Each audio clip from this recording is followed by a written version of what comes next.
Avant de procéder au recyclage proprement dit, il faut broyer et trier les différents matériaux.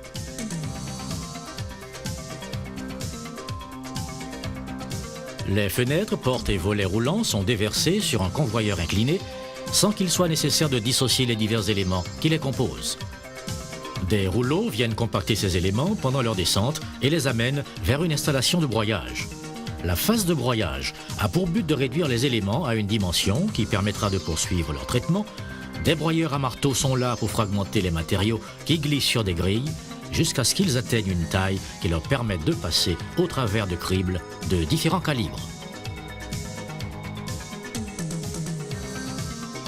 Dès la phase de broyage, les poudres dispersibles, les mousses de montage et les fragments de film sont aspirés par un dispositif de dépoussiérage intégré.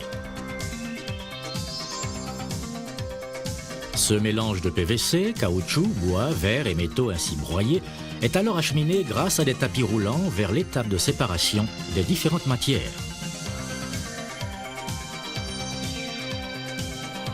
Ce sont les éléments ferreux qui sont extraits en premier lieu du mélange à l'aide d'un système d'aimant. Le tapis roulant est animé de légères oscillations afin de recueillir la plus grande quantité possible de métaux ferreux. Le reste du mélange est acheminé vers l'étape suivante, qui se présente sous la forme d'un énorme tamis. Dans ce dispositif de criblage, les matériaux sont filtrés en granulats de 4 calibres différents. Le spécialiste parle ici de fraction.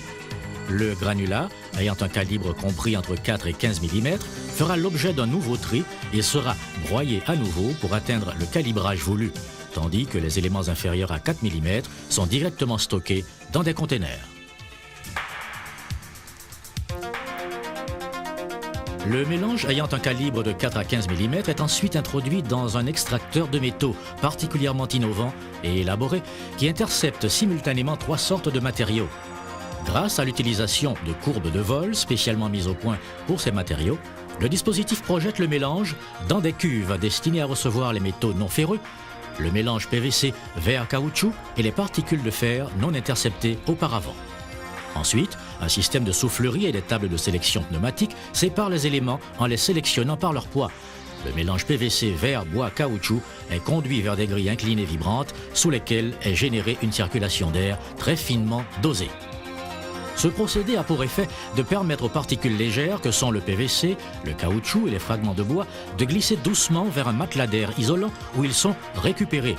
Il est renouvelé autant de fois que nécessaire pour obtenir un mélange constitué uniquement de PVC et de caoutchouc.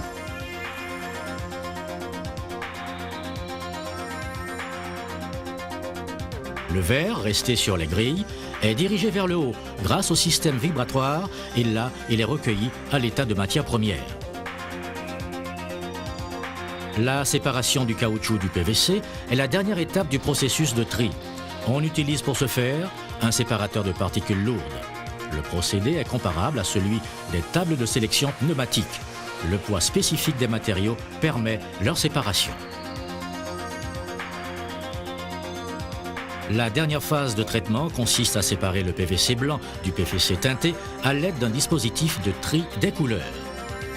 Notons encore le filtrage de l'air chargé de poussière qui est aspiré lors des différentes étapes de sélection. En phase finale, ce sera de l'air TA. Au terme du processus de recyclage, nous aurons récupéré du fer, des métaux non ferreux, du verre, du caoutchouc et bien sûr du PVC blanc ou teinté.